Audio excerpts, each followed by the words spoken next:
Hello everyone, welcome back to the channel. Hoping you are doing great. So last videos में हमने issue of shares जो chapter था वो complete कर लिया था। आज हम एक नया चैप्टर शुरू करेंगे। उस चैप्टर का नाम क्या है? डिबेंचर्स। इसमें हम स्टडी करेंगे डिबेंचर्स क्या होता है, इसकी थ्योरी को कंप्लीट करेंगे और इशू ऑफ डिबेंचर्स की क्या जर्नल एंट्री होती है वो स्टडी करेंगे और रिडम्पशन ऑफ डिबेंचर का क्या अकाउंटिंग ट्रीटमेंट होता है वो सब हम इस चैप्टर में स्टडी करेंगे। चलिए पढ़ते हैं फिर।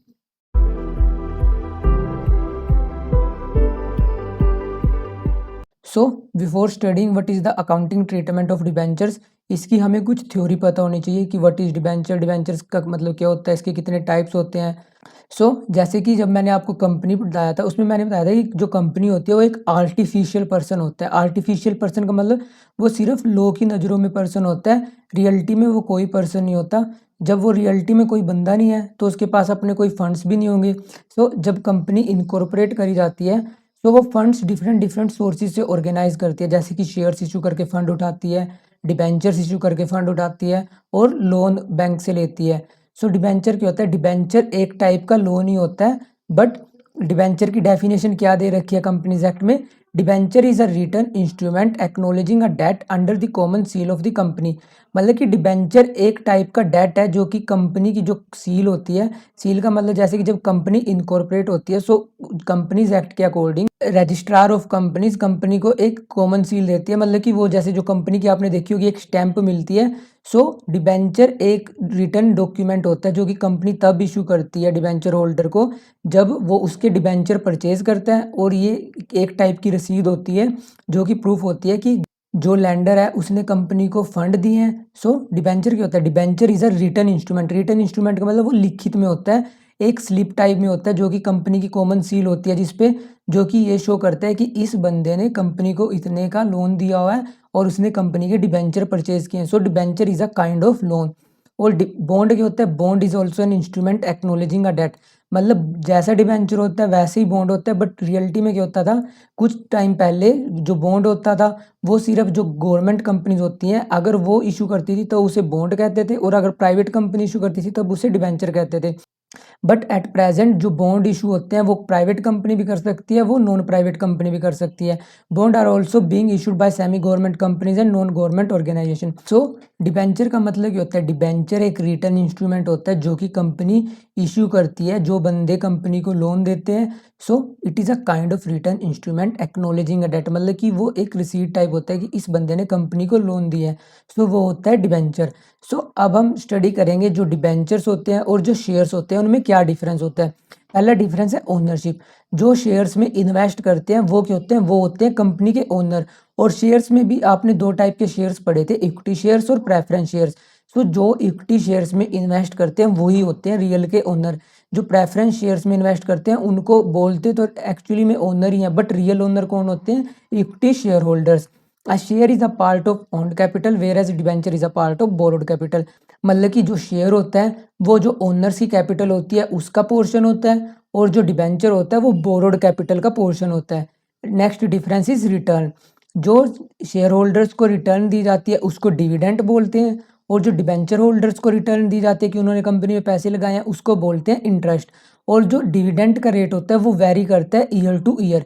इक्विटी शेयर होल्डर्स का डिविडेंड वेरी करता है ईयर टू ईयर, बट जो प्रेफरेंस शेयर होल्डर होते हैं उनका फिक्स्ड होता है, जैसे कि 8%, 10%। और जो ऐसे डिबेंचर होल्डर्स होते हैं उनका भी जो रेट ऑफ इंटरेस्ट होता है वो भी क्या होता है? वो भी फिक्स्ड होता है। And next difference is repayment. जो शेयर होल्डर्स हैं उनकी नॉर्मली पेमेंट रिफंड नहीं की जाती, मतलब कि उनकी पेमेंट तब तक रहती है कंपनी में इन्वेस्ट हुई जब तक कंपनी पूरी तरीके से शट डाउन हो जाए। बट जो डिबेंचर होल्डर्स होते हैं वो एक फिक्स टाइम पीरियड के लिए कंपनी को एक डेट की सर्विस प्रोवाइड करते हैं और उनकी पेमेंट कर दी जाती है after some period of time. The amount of shares is not return during the life of the company. मतलब कि जो शेयर होल्डर्स हैं जिन्होंने शेयर्स में इन्वेस्ट किया है उनका पैसा कभी भी वापस नहीं होता। Where generally the debentures are issued for a specified period.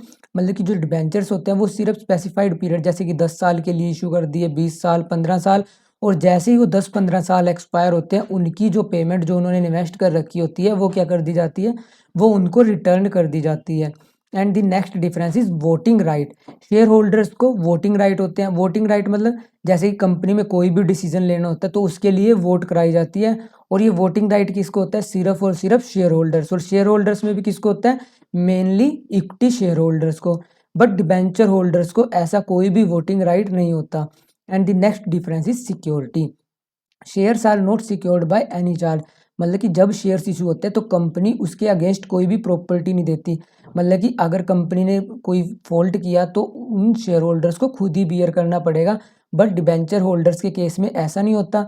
जब कंपनी डिबेंचर्स इशू करती है नॉर्मल पब्लिक को, सो उनके अगेंस्ट में कुछ सिक्योरिटी होती है। जैसे कि कंपनी अगर उनको या तो प्रिंसिपल अमाउंट नहीं पे कर पाई या उनका इंटरेस्ट नहीं पे कर पाई, सो जो डिबेंचर होल्डर्स हैं वो कंपनी के जो एसेट्स उनके अगेंस्ट सिक्योर्ड किए गए थे उनको बेचकर अपना पैसा रिकवर कर सकते हैं। And the last difference is convertibility.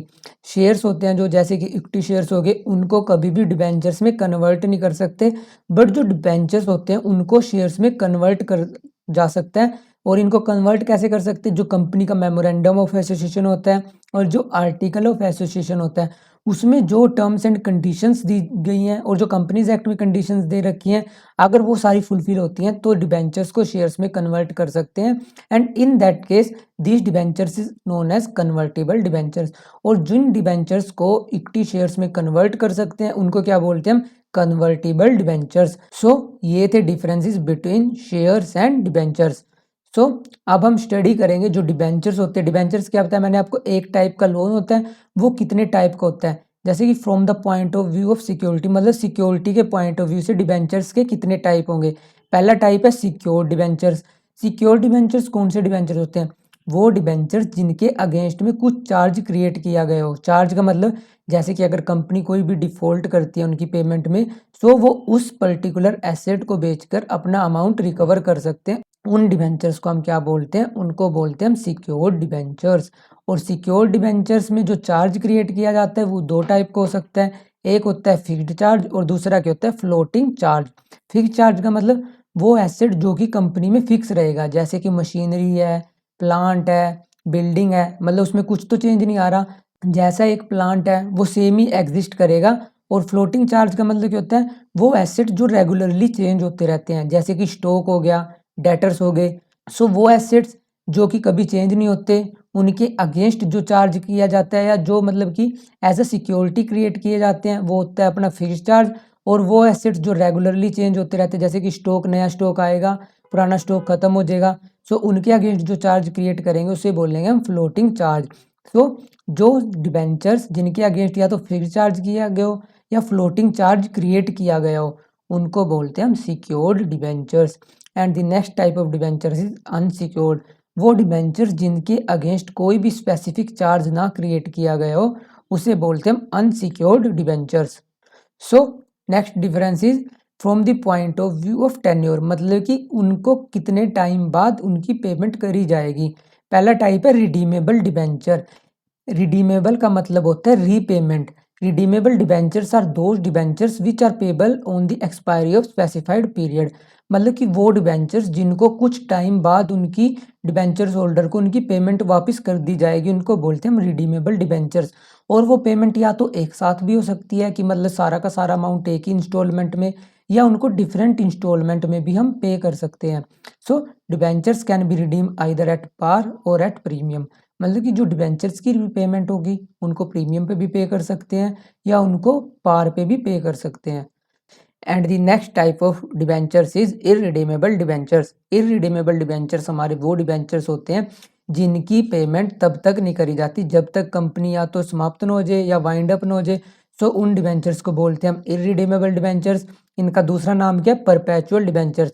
So irredeemable debentures को हम क्या बोल सकते हैं? परपेचुअल डिबेंचर्स, क्योंकि इनका अमाउंट तब तक इन्वेस्ट रहेगा कंपनी में जब तक कंपनी एंड न हो जाए। सो इनकी पेमेंट तभी करी जाती है जब कंपनी प्रॉपर तरीके से बंद न हो जाए या एक लंबा टाइम पीरियड एंड न हो जाए। सो रिडीमेबल डिबेंचर्स की payment after a specified period हो सकती है, जैसे कि वो 10 साल भी हो सकते हैं, 20 साल भी हो सकते हैं। बट इरिडीमेबल क्यों होंगे? जिनकी पेमेंट तब तक नहीं करी जाएगी जब तक कंपनी पूरे तरीके से वाइंड अप न हो जाए या on the expiry of a long period. So from the point of view of tenure, there are two types of debentures. One is redeemable debentures and other one is irredeemable debentures. And the next type of debenture from the point of view of convertibility is known as convertible debentures and non-convertible debentures. So convertible debentures कौन से debentures होते हैं? वो debentures जिनको कुछ time के बाद equity shares या किसी और टाइप की सिक्योरिटी में कन्वर्ट करा जा सकता है, उनको बोलते हैं कन्वर्टिबल डिबेंचर्स। तो जो बंदे इन टाइप के डिबेंचर्स में इन्वेस्ट करते हैं, उन डिबेंचर होल्डर के पास ऑप्शन होता है कुछ टाइम पीरियड के बाद वो अपने डिबेंचर्स को या तो शेयर्स में कन्वर्ट कर सकते हैं या दूसरी सिक्योरिटी में कन्वर्ट कर सकते हैं। और ये डिबेंचर्स या तो फुल्ली कन्वर्टिबल डिबेंचर्स भी हो सकते हैं, पार्शियली कन्वर्टिबल। फुल्ली कन्वर्टिबल का मतलब कि उस डिबेंचर होल्डर्स के पास जितने भी डिबेंचर्स होंगे वो सारे के सारों को शेयर्स में कन्वर्ट कर सकता है। और पार्शियली का मतलब कि उनमें से वो कुछ स्पेसिफाइड डिबेंचर्स को ही शेयर्स में कन्वर्ट कर सकता है। नॉन कन्वर्टिबल डिबेंचर्स कौन से होते हैं? वो डिबेंचर्स जिनको शेयर्स में या अदर सिक्योरिटीज में नहीं कन्वर्ट करा जा सकता, वो होते हैं अपने non convertible debentures. Most debentures issued by the company fall in this category. मतलब कि एट प्रेजेंट जो नॉर्मली कंपनी डिबेंचर्स इशू करती हैं वो किस कैटेगरी के होते हैं? वो होते हैं आपके non convertible debentures. And the next type is from the point of view of rate of interest, one is specified coupon rate debentures and other one is zero coupon rate debentures. Specified coupon rate debentures के होते हैं वो debenture holder जिनका rate of interest fixed होता है, जैसे कि 5% भी हो सकता है, 10% भी हो सकता है, 15% भी हो सकता है। और ये स्पेसिफाइड रेट में भी आइदर फिक्स्ड और floating. Fixed rate of interest का मतलब कि उनका रेट ऑफ इंटरेस्ट जैसे कि 5% है वो 5% ही रहेगा। और फ्लोटिंग रेट ऑफ इंटरेस्ट का मतलब क्या होता है? वो डिबेंचर होल्डर्स जिनका रेट ऑफ इंटरेस्ट डिपेंड करेगा बैंक रेट के हिसाब से। जैसे कि अभी बैंक का रेट 5% चल रहा है, सो इनको भी 5% के हिसाब से पेमेंट मिलेगी। और जैसे ही 5.5 हो गया इनका रेट ऑफ इंटरेस्ट भी 5.5 हो जाएगा। 4.5 हो गया तो 4.5 के हिसाब से इनको क्या मिलेगी? इनकी इंटरेस्ट की payment. And the next type is zero coupon rate debentures. वो डिबेंचर्स जिनका कोई भी रेट ऑफ इंटरेस्ट नहीं होता, मतलब कि उन डिबेंचर होल्डर्स पे ये नहीं मेंशन होता कि इनको पेमेंट 5% से मिलेगी या 6% से मिलेगी। सो अब आप सोच रहे होंगे कि सर इन डिबेंचर होल्डर्स को फिर इनकम कैसे होती है? जो ये डिबेंचर्स होते हैं ये नॉर्मली डिस्काउंट पे इशू किए जाते हैं। जैसे कि 1 लाख का डिबेंचर हुआ तो उसको 90,000 में इशू करेंगे डिबेंचर होल्डर्स को। और जब उनकी पेमेंट होगी, मतलब जब उनको उनका पैसा रिफंड किया जाएगा, सो उनको पूरे का पूरा 1 लाख वापस किया जाएगा। सो उन्होंने खरीदा तो 90,000 में, बट उनको पेमेंट कितने की मिली वापस? 1 लाख की। सो जो ये 10,000 का डिफरेंस है ये क्या रहेगा इनकी? ये रहेगी इनकी इनकम। सो जो इशूड वैल्यू होती है और जो नॉमिनल वैल्यू होती है, सो इन दोनों के बीच में जो डिफरेंस होता है वही क्या होता है? वही होती है इनकी interest income. And the next type of debenture from the point of view of registration is registered debentures and bearer debentures. So registered debentures क्या होते हैं? वो डिबेंचर्स जिनका प्रॉपर रिकॉर्ड मेंटेन होता है कंपनी की बुक्स में। जैसे कि इस टाइम पे उस डिबेंचर का ओनर कौन है, उसका एड्रेस क्या है, उसने कितने डिबेंचर्स परचेज कर रखे हैं कंपनी के। और ये जो रजिस्टर्ड डिबेंचर होते हैं ये तभी ट्रांसफ़र होते हैं जब कंपनी से प्रॉपर डॉक्यूमेंट लिया जाए, जैसे कि ट्रांसफ़र डीड, उसको प्रॉपर साइन किया जाए और जो डायरेक्टर्स होते हैं उनके साइन होते हैं, तभी वो डिबेंचर होल्डर्स अपने डिबेंचर्स बेच सकता है। और बियरल डिबेंचर्स कौन से होते हैं? वो डिबेंचर्स वो नॉर्मली ट्रांसफ़र कर सकता है, जैसे कि उसका कंपनी में प्रॉपर रिकॉर्ड नहीं मेंटेन होता, मतलब कि उस डिबेंचर के साथ एक टैग लगा होता है और कंपनी उसी बंदे को इंटरेस्ट पे करती है जो कि वो टैग कंपनी को शो करता है। सो रजिस्टर्ड डिबेंचर के होते हैं जिन पे कंपनी का पूरा रिकॉर्ड मेंटेन होता है कि इस टाइम पे ये डिबेंचर होल्डर किसके पास है, उसका एड्रेस क्या है, कितने डिबेंचर्स होल्ड कर रखे हैं। सो चाहे रजिस्टर्ड डिबेंचर किसी भी बंदे के पास हो, जिस बंदे का नाम उस डिबेंचर रजिस्टर में है पेमेंट उसी को होगी। और बियरल डिबेंचर का क्या केस होता है? इस केस में कंपनी उसी डिबेंचर होल्डर्स को पेमेंट करती है जो कि वो डिबेंचर्स कंपनी को शो करता है। सो रजिस्टर्ड डिबेंचर्स चाहे जिस मर्जी के पास हो पेमेंट उसी को मिलेगी जिसका नाम रिकॉर्ड में होगा कंपनी के। और बियरल डिबेंचर्स में पेमेंट किसको मिलेगी? जिसके पास एट प्रेजेंट वो डिबेंचर्स हैं। सो इनके साथ कूपन अटैच होते हैं और इंटरेस्ट उसी को दिया जाता है जो कि वो कूपन कंपनी को शो करता है। So bearer debentures are the debentures which can be transferred by the way of delivery. इनको नॉर्मली एक बंदे से दूसरे बंदे पे आसानी से ट्रांसफ़र करा जा सकता है क्योंकि इसमें प्रॉपर रिकॉर्ड तो मेंटेन नहीं होता companies do not kept any record of these debentures. और इंटरेस्ट किसे पे किया जाता है, वो produce the interest coupon attach to such debentures. So अब तक हमने क्या स्टडी कर लिया, अब तक हमने स्टडी कर लिया डिबेंचर क्या होता है, डिबेंचर्स के टाइप के होते हैं। सो इन शॉर्ट डिबेंचर क्या होता है, debenture is a kind of debt, एक टाइप का लोन होता है कंपनी को। और ये कैसे इशू होता है, एक प्रॉपर डॉक्यूमेंट होता है डिबेंचर जिसपे कंपनी की सील लगी होती है। और जिस बंदे के पास ये डॉक्यूमेंट होता है वो क्या होता है, वो होता है डिबेंचर होल्डर। और डिबेंचर होल्डर और जो बैंक से लोन उठाती है कंपनी, इन दोनों में बहुत डिफरेंस होता है। सो ये था डिबेंचर्स एंड इट्स टाइप। सो अब हम देखेंगे जो कंपनी डिबेंचर्स इशू करती है उसकी क्या जर्नल एंट्रीज होती हैं, उसका अकाउंटिंग ट्रीटमेंट क्या होता है। क्योंकि जो एग्जामिनर है आपसे वो थ्योरी तो बहुत कम ही पूछता है, वो मेनली क्वेश्चंस पूछता है। सो आपको क्वेश्चंस तब तक नहीं समझ आते जब तक आपको थ्योरी नहीं आएगी। सो कभी भी प्रैक्टिकल क्वेश्चन करने से पहले हमेशा उस चैप्टर की थ्योरी करना, क्योंकि जब तक आपको थ्योरी नहीं पता होगी आप उस चैप्टर के कभी भी प्रैक्टिकल क्वेश्चन अटैम्प्ट नहीं कर पाओगे, क्योंकि आपको प्रॉपर आइडिया ही नहीं होगा डिबेंचर क्या होता है, इसका रियलिटी में मतलब क्या होता है, इसके कितने टाइप्स होते हैं। तो अब हम देखेंगे जो डिबेंचर होल्डर्स को डिबेंचर्स इशू होते हैं उसकी अकाउंटिंग ट्रीटमेंट क्या होता है, कंपनी उसकी जर्नल एंट्रीज कैसे रिकॉर्ड करती है।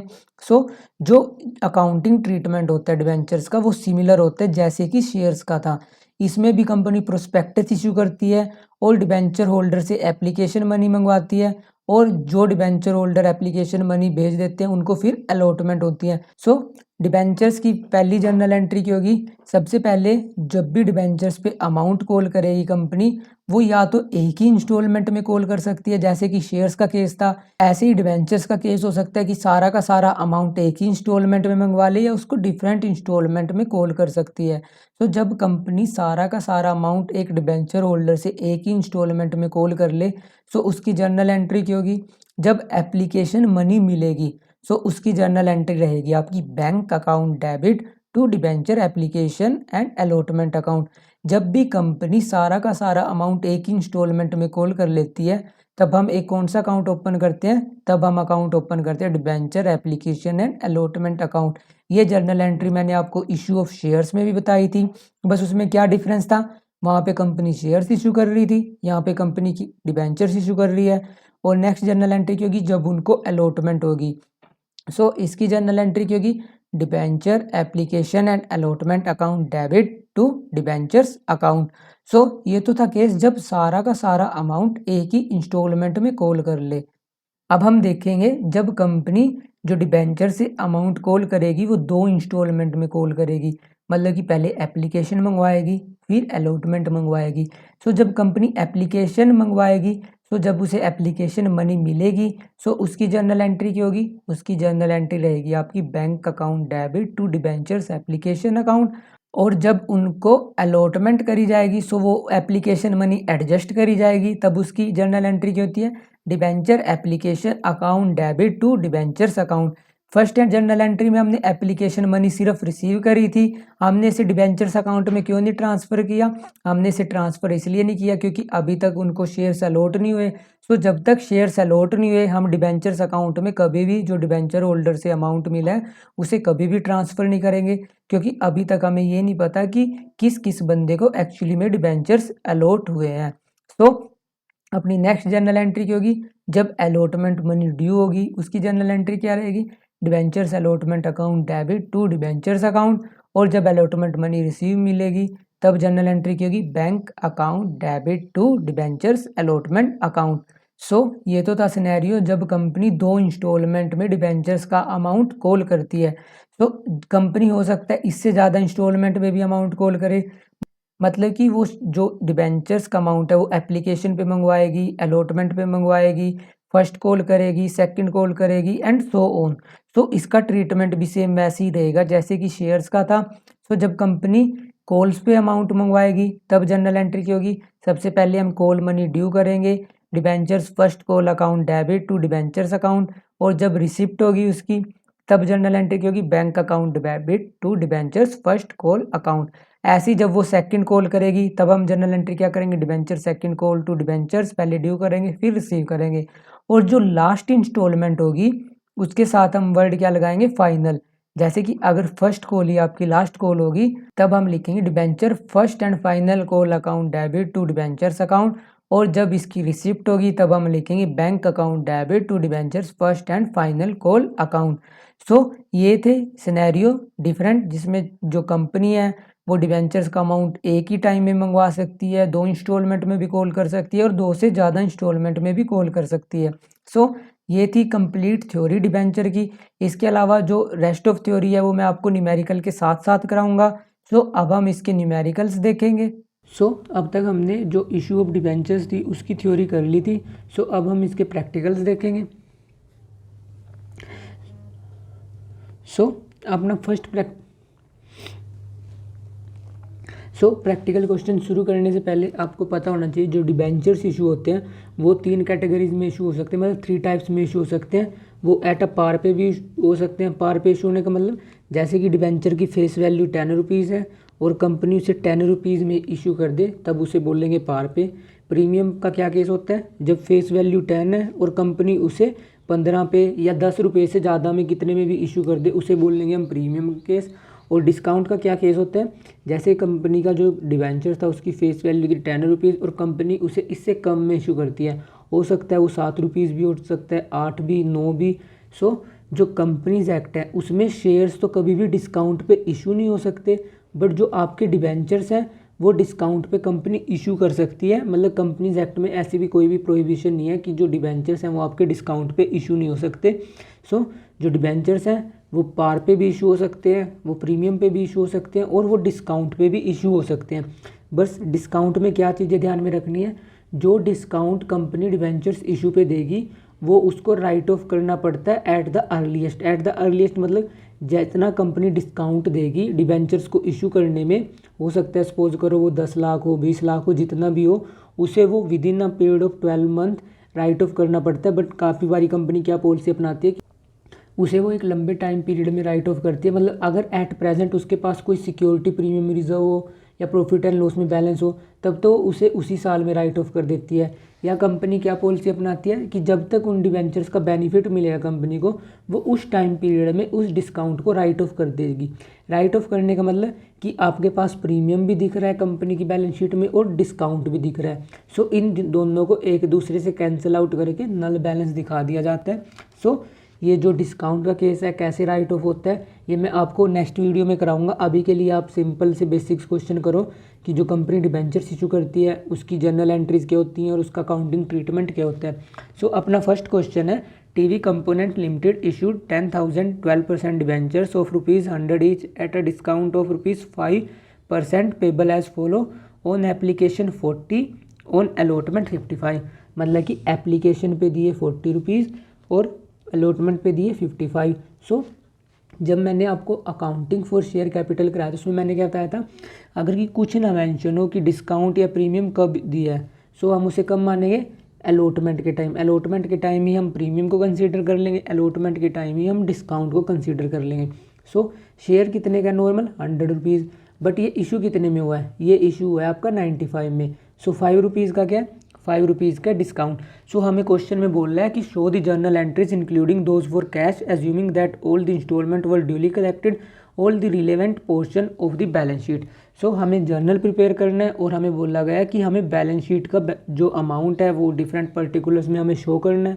सो जर्नल शुरू करने से पहले मैं यहाँ पे लिख लेता हूँ कंपनी का नेम। कंपनी का नेम क्या अपना, टीवी कंपोनेंट्स लिमिटेड। सो उसके बाद हमें पहले जर्नल प्रिपेयर करना पड़ेगा, फिर हम बैलेंस शीट और नोट्स टू अकाउंट प्रिपेयर करेंगे। सो सबसे पहली जर्नल एंट्री की होगी, सबसे पहली जर्नल एंट्री होगी एप्लीकेशन मनी रिसीविंग की। सो एप्लीकेशन मनी रिसीविंग की एंट्री की हमें डेट नहीं दे रखी कि हमें एप्लीकेशन मनी कब रिसीव हुई है, अलॉटमेंट कब हुई है। सो डेट का कॉलम हम क्या लीव करेंगे, ये हमें ब्लैंक लीव करना पड़ेगा। सो पहली जर्नल एंट्री की होगी अपनी bank account debited to 12% debentures application account. अब आप सोच रहे होगे सर ये 12% क्या है। मैंने आपको डिबेंचर्स की एक कैटेगरी बताई थी जिसमें मैंने बताया था कि जो डिबेंचर्स होते हैं उनके आगे उनका रेट ऑफ इंटरेस्ट मेंशन होता है। एक तो होते हैं जीरो कूपन रेट डिबेंचर्स, और इसके अलावा मैंने आपको एक टाइप के डिबेंचर्स बताए थे जिनका नाम था स्पेसिफिक रेट डिबेंचर्स। तो ये स्पेसिफिक रेट डिबेंचर्स है कि जो इन पे रेट ऑफ इंटरेस्ट है वो हर साल 12% के हिसाब से पे किया जाएगा। सो इंटरेस्ट की एंट्रीज हमें इस क्वेश्चन में नहीं करनी हो, मैं आगे समझाऊंगा आपको। सो 1,10,000 डिबेंचर्स थे, 40 रुपये एप्लीकेशन पे कॉल की। सो टोटल अमाउंट कितना आया आपका, टोटल अमाउंट आया आपका 4 लाख, और यहाँ पे भी कितना आएगा, यहाँ पे भी आएगा 4 लाख। और नरेशन लिख के हम इस जर्नल एंट्री करेंगे क्लोज। और नरेशन क्या आएगी अपनी, नरेशन आएगी receipt of application money at ₹40 पर डिबेंचर। और ये नरेशन लिख के हम इस जर्नल एंट्री को कर देंगे क्लोज। अब अपनी नेक्स्ट जर्नल एंट्री क्या रहेगी, नेक्स्ट जर्नल एंट्री रहेगी एप्लीकेशन मनी ट्रांसफ़र की। एप्लीकेशन मनी हम कहाँ पे ट्रांसफ़र करेंगे, डिबेंचर्स अकाउंट में। सो उसकी जर्नल एंट्री क्या होती है, उसकी जर्नल एंट्री होगी अपनी 12% debentures account debit to 12% debentures account. और यहाँ पे क्या आएगा 12% डिबेंचर एप्लीकेशन, क्योंकि हमें एप्लीकेशन अकाउंट ट्रांसफ़र करना है डिबेंचर्स अकाउंट में। और कितने का कितना ट्रांसफ़र होगा, सारा का सारा अमाउंट ट्रांसफ़र होगा। सो यहाँ पे भी आएगा 4 लाख और यहाँ पे भी आएगा 4 लाख। और नरेशन में क्या आएगा, नरेशन में आएगा transfer of application money to debentures account. और ये नरेशन लिख के हम इस जर्नल एंट्री को करेंगे क्लोज। अब अपनी नेक्स्ट जर्नल एंट्री की होगी अलॉटमेंट मनी ड्यू की, और फिर हम उसे रिसीव करेंगे। हम अलॉटमेंट मनी ड्यू क्यों करते हैं पहले, क्योंकि हमें अब पता चल चुका है कि हमें कितने डिबेंचर्स अलॉट करने हैं। अब तक हमें ये नहीं पता था जब हमें एप्लीकेशन मनी मिली कि हमें एक्चुअली में डिबेंचर कितने इशू करने हैं। सो एप्लीकेशन मनी पहले रिसीव होती है फिर ट्रांसफ़र होती है, बट जो आपकी अलॉटमेंट मनी है वो पहले हम ड्यू करते हैं और फिर उसे रिसीव करते हैं। सो क्योंकि हमने अलॉटमेंट पे 5% डिस्काउंट दिया है, 5% डिस्काउंट मतलब 5 रुपये, क्योंकि 100 रुपये का डिबेंचर था।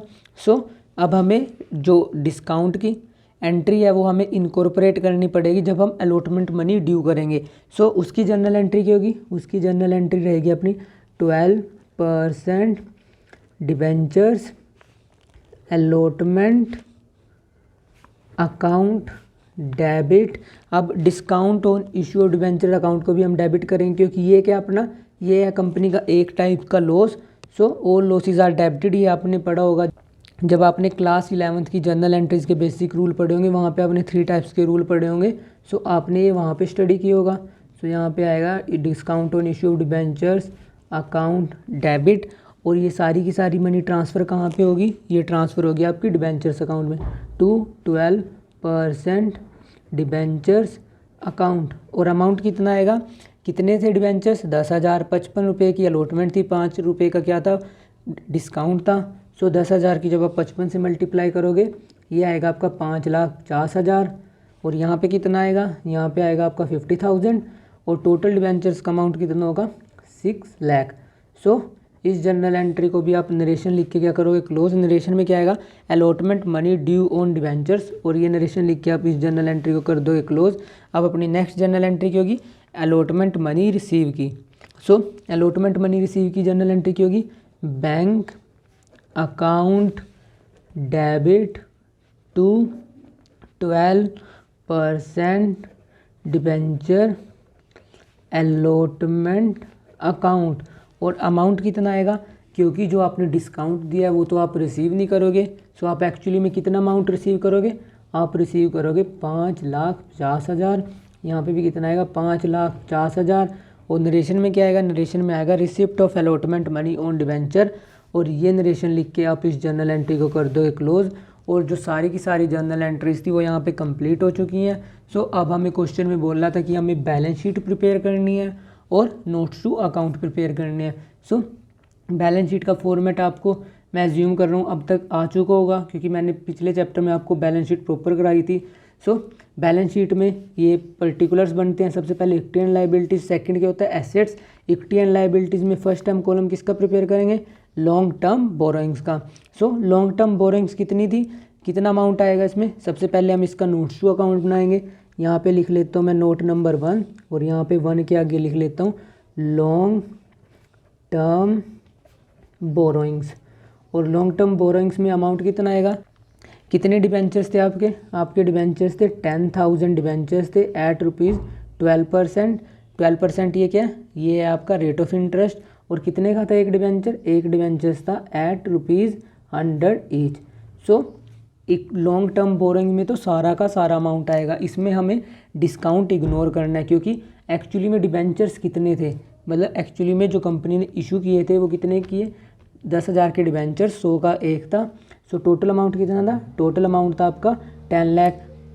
सो लॉन्ग टर्म बोरिंग में कितना आएगा आपका, लॉन्ग टर्म बोरिंग में आएगा आपका 10 लाख, क्योंकि आपने डिबेंचर्स तो एक्चुअली में 10 लाख की इशू किए हैं, बट जो आपका बैलेंस है कैश एंड कैश इक्विवेलेंट और अदर नॉन करंट एसेट में वो डिफर करेगा। वो डिफर कैसे करेगा, अदर नॉन करंट एसेट में क्या आएगा, मैंने आपको बताया कि जो कंपनी डिबेंचर्स डिस्काउंट पे इशू करती है, जो उस पर डिस्काउंट ऑफर करती है, वो कंपनी के लिए एक टाइप का लॉस होता है, और जितना लॉस कंपनी इस साल में जो एग्जिस्टिंग ईयर होता है उसमें राइट ऑफ करती है, सो उसे दिखाते हैं हम अदर करंट एसेट्स में, और बचा हुआ कहाँ पे दिखाते हैं, अदर नॉन करंट एसेट में।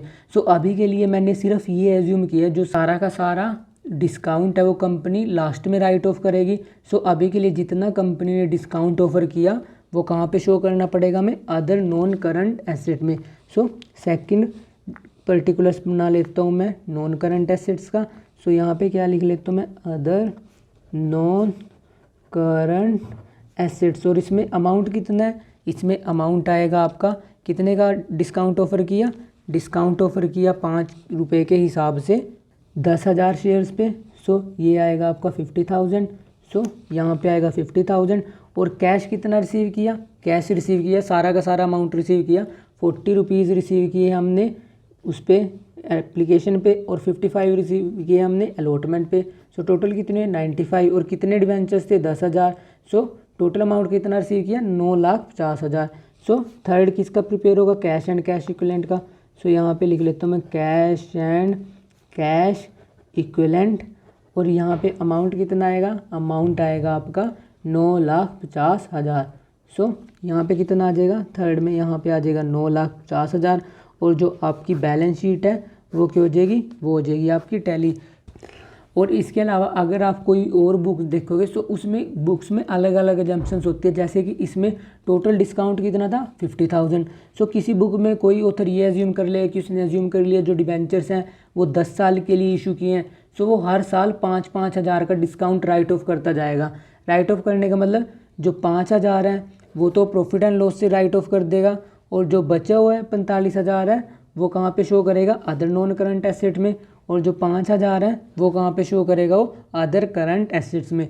सो जो ये ट्रीटमेंट है कि कैसे राइट ऑफ करना है ये मैं आपको नेक्स्ट वीडियो में कराऊंगा, क्योंकि अभी के लिए मैं आपको सिंपल क्वेश्चन करा रहा हूँ और सिंपल ट्रीटमेंट बता रहा हूँ। जो इसके एडवांस लेवल हैं कि इंटरेस्ट का ट्रीटमेंट कैसे होगा वो मैं अभी आपको नेक्स्ट क्वेश्चन में कराऊंगा। सो हो सकता है आप जिस बुक से स्टडी कर रहे हो उसमें स्टार्टिंग के क्वेश्चन में उसने इंटरेस्ट का ट्रीटमेंट कर दियो। सो अभी के लिए आप सिंपल क्वेश्चन समझो, मैं थोड़ा थोड़ा सा लेवल आपका हाई करता जाऊँगा, क्योंकि अगर मैं स्टार्टिंग के क्वेश्चन में आपको इंटरेस्ट का ट्रीटमेंट सिखाने लग जाऊँ सो आपको जो ये बेसिक क्वेश्चन है ये क्लियर नहीं हो पाएंगे, और जब तक आपकी फाउंडेशन स्ट्रॉन्ग नहीं होगी आप एडवांस क्वेश्चन बहुत ईजिली नहीं कर सकते और आप उसमें कन्फ्यूज रहोगे। अब अपना नेक्स्ट क्वेश्चन है, A limited issued 5,000 10% debentures of ₹100 each at a premium of ₹10 per debenture payable as follow, 25 on application, allotment 45 including premium and 40 on first and final call. The debentures were fully subscribed and all the money was duly received. Record the necessary journal entries in the book of companies. Show how the amount will appear in the balance sheet. सो यहाँ पे मैं company का name लिख लेता हूँ। Company का name क्या अपना ए लिमिटेड, और हमने डिबेंचर कितने में इशू किए, हमने डिबेंचर इशू किए 10 रुपीज़ के प्रीमियम में, और हमने अमाउंट कैसे कॉल किया 25 रुपीज़ कॉल किए हैं एप्लीकेशन पे, 45 including premium. So normal amount कितना था 35 रुपीज़, और 10 रुपये क्या प्रीमियम है, और फर्स्ट कॉल पे कितना अमाउंट कॉल किया, फर्स्ट कॉल पे किया 40 रुपीज़। सो टोटल डिबेंचर कितने का था 100 रुपीज़ का। जो कंपनी जो डिबेंचर्स का अमाउंट है वो डिफरेंट इंस्टॉलमेंट में कॉल कर सकती है, क्योंकि जो कंपनी डिफरेंट इंस्टॉलमेंट में कॉल क्यों करती है, क्योंकि कंपनी को फंड्स की रिक्वायरमेंट डिफरेंट टाइम पे पड़ती है। सो वो ना कि एक ही इंस्टॉलमेंट में कॉल करके वो उसको डिफरेंट टाइम में कॉल करती है, इसे बोलते हैं मैनेजमेंट ऑफ फाइनेंस। सो पहली जर्नल एंट्री क्या होगी, पहली जर्नल एंट्री होगी अपनी एप्लीकेशन मनी रिसीव की। सो एप्लीकेशन मनी रिसीविंग की जर्नल एंट्री क्या होगी, ये जर्नल एंट्री होगी अपनी bank account debited to 10% debentures application account, और अमाउंट कितना आएगा, अमाउंट आएगा 5,000 शेयर्स हैं, 25 रुपीज़ की एप्लीकेशन है। सो जब आप इसकी मल्टीप्लाई करोगे सो ये आएगा आपका 1,25,000। यहाँ पे भी कितना आएगा 1,25,000। और नरेशन में क्या आएगा, नरेशन में आएगा आपका application money on 10% debentures received. और ये एप्लीकेशन मनी लिख के आप इस जर्नल एंट्री को कर दोगे क्लोज। अब अपनी नेक्स्ट जर्नल एंट्री की होती है एप्लीकेशन मनी ट्रांसफ़र की। ट्रांसफ़र कहाँ पे करते हैं, इसे डिबेंचर्स अकाउंट में। सो इसकी जर्नल एंट्री की होगी अपनी 10% debentures account debited to 10% debentures account. और हमेशा ध्यान में रखना ये ऊपर वाले में क्या आता है 10% डिबेंचर एप्लीकेशन अकाउंट, क्योंकि आप एप्लीकेशन मनी ट्रांसफ़र कर रहे हो डिबेंचर्स अकाउंट में। सो कितना अमाउंट आएगा 1,25,000। और यहाँ पे भी कितना आएगा 1,25,000। और नरेशन में क्या आएगा, नरेशन में आएगा आपका transfer of application money on allotment. और ये नरेशन लिख के आप इस जर्नल एंट्री को करोगे क्लोज। अब अपनी नेक्स्ट जर्नल एंट्री की होगी अलॉटमेंट मनी ड्यू की। और अलॉटमेंट मनी ड्यू पे एक क्या ट्विस्ट दे रखा है, हमें दे रखा है कि 10 रुपीज़ प्रीमियम भी है। सो हमें वो भी ड्यू करना है।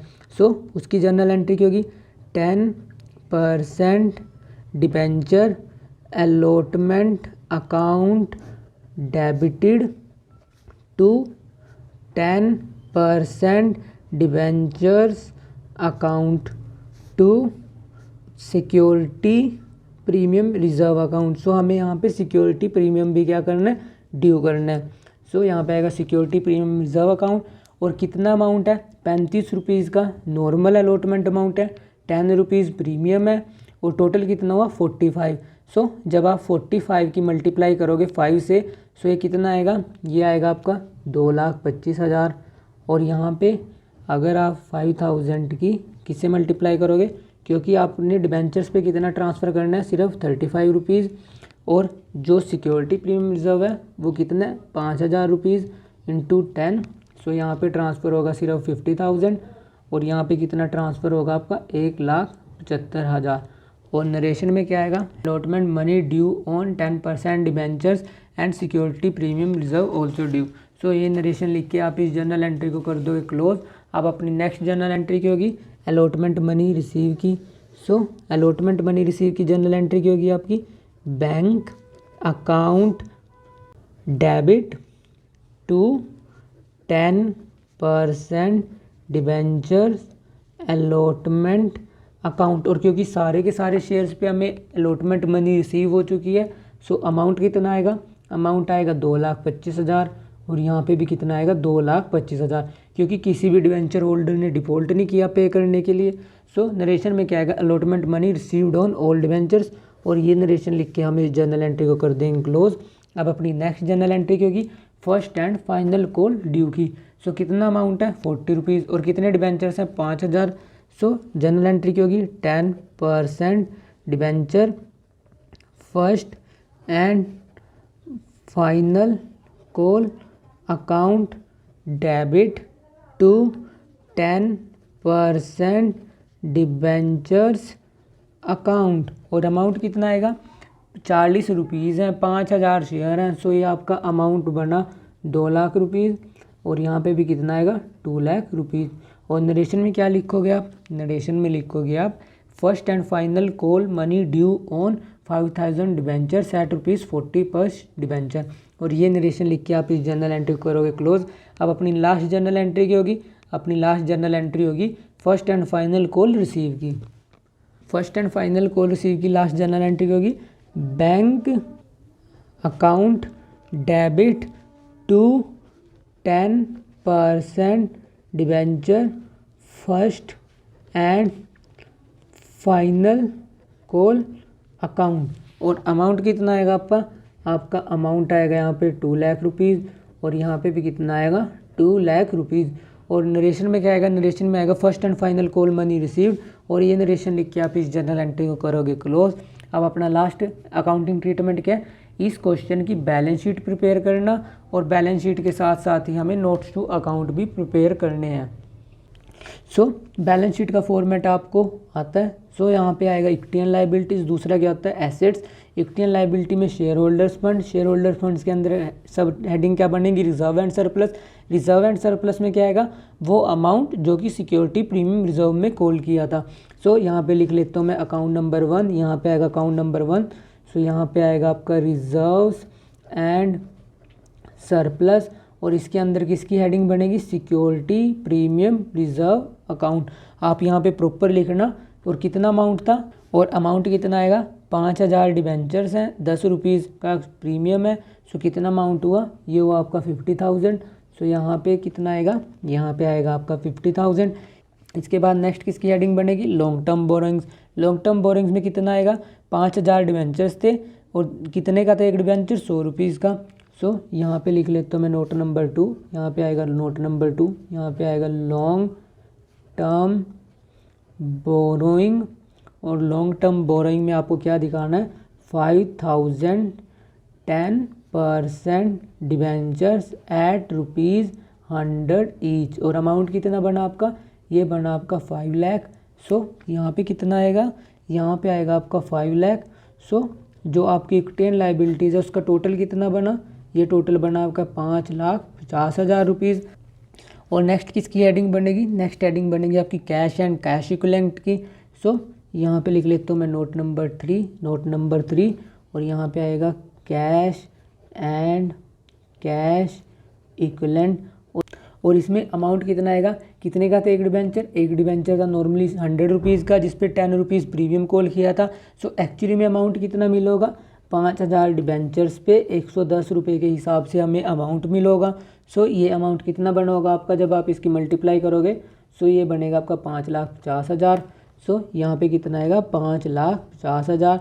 सो आप देख सकते हो जो एसेट्स साइड का टोटल है और जो लाइबिलिटी साइड का टोटल है वो आपस में बैलेंस आया। सो अगर इसमें ये आपका इक्वल ना है, सो आपने कहीं पे कुछ मिस्टेक करी है, सो आपको क्या करना है, फिर आपको अपना जो क्वेश्चन किया उसमें कहीं पे कुछ मिस्टेक की उसे करेक्ट करना है, और फिर आपकी बैलेंस शीट की हो जाएगी, बैलेंस शीट आपकी टैली हो जाएगी। और next question is of over subscription. Over subscription का केस जो डिवेंचर्स का है वो सिमिलर होता है जैसे कि आपने शेयर्स में पढ़ा था। इसमें भी कंपनी के पास ऑप्शन होते हैं, तो वो प्रोराटा इशू कर दे या कुछ डिवेंचर्स को रिटर्न कर दे, उनको कुछ भी इशू ना करे। और जो एक्सेस मनी है डिवेंचर्स पे उसको एडजस्ट कर सकती है। एडजस्ट कहाँ पे, अलॉटमेंट पे कर सकती है, फर्स्ट एंड फाइनल कॉल पे कर सकती है। ये आपका डिपेंड करेगा क्वेश्चन टू क्वेश्चन। सो हमें क्वेश्चन में दिया हुआ है X limited issued 10,000 12% debenture of ₹100 each payable as ₹40 on application 60 on allotment. The public applied for 14,000 shares. Application for 9,000 debentures were accepted in full. Application for 2,000 debentures were allotted 1,000 debentures and remaining application were rejected. All money was duly received. Journalize the transaction. सबसे पहले मैं यहाँ पे लिख लेता हूँ x limited, क्योंकि आप कोई भी क्वेश्चन करने से पहले जिस कंपनी का नेम आपको क्वेश्चन में दिया है आपको मेंशन करना है। पहली जर्नल एंट्री की होगी, पहली जर्नल एंट्री होगी एप्लीकेशन मनी रिसीव की। और ये किसका केस है, ओवर सब्सक्रिप्शन का। कितने डिवेंचर होल्डर्स ने अप्लाई किया, अप्लाई किए 14,000 ने, बट एक्चुअली में इशू कितने हुए, इशू हुए हैं आपके 10,000 डिवेंचर्स। एप्लीकेशन मनी तो सारे के सारे डिवेंचर्स पे मिली होगी। फर्स्ट जनरल एंट्री की होगी एप्लीकेशन मनी रिसीव की, एप्लीकेशन मनी रिसीव की जनरल एंट्री की होगी bank account debit to 12% debentures application account. और अमाउंट कितना आएगा, अमाउंट आएगा कितना कॉल किया है एप्लीकेशन पे, एप्लीकेशन पे कॉल किए हैं 40 रुपीज़। और कितने बंदों ने अप्लाई किया, अप्लाई किया 14,000 डिवेंचर होल्डर्स ने। जब आप 14,000 की 40 से मल्टीप्लाई करोगे ये कितना आएगा, 5,60,000। यहाँ पे कितना आएगा 5,60,000, 5,60,000। और इसके बाद नरेशन में लिखोगे आप receipt of application money on 40,000 debentures. और ये नरेशन लिख के जनरल एंट्री को कर दोगे आप क्लोज। नेक्स्ट जनरल एंट्री की होगी एप्लीकेशन मनी ट्रांसफ़र की, और जो एक्सेस डिवेंचर होल्डर्स ने अमाउंट पे कर रखा तो वो रिफ़ंड किया जाएगा, और जो एक्सेस अमाउंट था वो हम एडजस्ट करेंगे अलॉटमेंट पे। यहाँ पे जनरल एंट्री की होगी 12% debentures application account debit to 12% debentures account to bank account to debenture allotment account कितना अमाउंट था टोटल 5,60,000। और हमने डिबेंचर अकाउंट में कितना ट्रांसफ़र करेंगे हम सिर्फ करेंगे जो एक्चुअली में इशू हुए होंगे। इशू कितने हुए होंगे 10,000 डिबेंचर्स एक्चुअली में इशू हुए, कितना 40 रुपये सिर्फ कॉल किया था। सो यहाँ पे ट्रांसफ़र होगा सिर्फ 4 लाख रुपीज़। और पेमेंट कितने की जाएगी वापस, पेमेंट जाएगी क्योंकि 9,000 डिबेंचर्स को हमने फुल अलॉटमेंट करी है, 2,000 को हमने सिर्फ 1,000 की है। सो बचे कितने डिबेंचर होल्डर 3,000 डिबेंचर होल्डर्स। सो यहाँ पे लिख लेता हूँ मैं 3,000 डिबेंचर होल्डर्स इंटू 40। सो रिफ़ंड कितने का जाएगा, रिफ़ंड जाएगा आपका 1,20,000 का। और डिबेंचर अलॉटमेंट पे कितना एडजस्ट होगा, क्योंकि 2,000 डिबेंचर होल्डर्स को हमने 1,000 इशू किए हैं। सो 1,000 पे कितना अमाउंट 40 रुपीज़। सो एक्सेस मनी 40,000 कहाँ पे एडजस्ट होगी, ये एडजस्ट होगी आपकी अलॉटमेंट पे। और नरेशन लिख के आप इस जर्नल एंट्री को भी करोगे क्लोज। नरेशन में क्या आएगा, debenture application money adjusted and transfer to debenture account. और ये नरेशन लिख के आप इस जर्नल एंट्री को कर दोगे क्लोज। नेक्स्ट जर्नल एंट्री क्या होगी, अलॉटमेंट मनी ड्यू की। सो अलॉटमेंट मनी ड्यू की जर्नल एंट्री की होगी 12% debentures allotment account debit to 12% debentures account. और अमाउंट कितना आएगा, कितने डिबेंचर्स हैं 10,000। और अलॉटमेंट पे कॉल कितना किया है 60 रुपीज़। सो 10,000 की जब आप 60 से मल्टीप्लाई करोगे सो ये आएगा आपका 6 लाख। और यहाँ पे भी कितना आएगा 6 लाख। और नरेशन लिख के इस जनरल एंट्री कर दोगे आप क्लोज। और लास्ट जनरल एंट्री होगी अलॉटमेंट मनी रिसीव की। अलॉटमेंट मनी रिसीव में आपको एक चीज़ ध्यान में क्या रखनी है, 40,000 आपको एप्लीकेशन पर ही मिल चुके हैं। सो टोटल कितने मिलने थे 6,40,000 आपको पहले ही मिल चुके हैं। सो कितना मिलेगा नेट आपको 5,60,000, क्योंकि किसी भी डिबेंचर होल्डर ने कोई भी डिफ़ॉल्ट नहीं किया। सो सारा का सारा अमाउंट मिला है। सो यहाँ पे आएगा bank account debit to 12% debentures allotment account. और अमाउंट कितना आएगा, अमाउंट आएगा आपका 5,60,000। और यहाँ पे भी कितना आएगा 5,60,000। और नरेशन लिख के आप इस जर्नल एंट्री को कर दोगे क्लोज। सो जो ये क्वेश्चन था अपना वो यहाँ पे कंप्लीट हो चुका है। सो ये कुछ बेसिक से क्वेश्चन थे इशू ऑफ डिबेंचर्स के। सो अभी जो नेक्स्ट वीडियो होगी उसमें जो डिबेंचर्स के क्वेश्चन होंगे उनका लेवल थोड़ा थोड़ा हाई होता जाएगा। So if you have any doubt you can ask me in the comment section, and don't forget to share and subscribe to this channel. Do share this channel with your friends and peers. So if you have any doubt you can ask me in the comment section. So ये जो issue of debentures के basic से question थे वो आज मैंने वो कराए। सो जैसे जैसे नेक्स्ट वीडियोज़ आएंगी उसमें जो डिबेंचर्स के क्वेश्चन थे उनका लेवल थोड़ा थोड़ा हाई होता जाएगा। So that's all for today.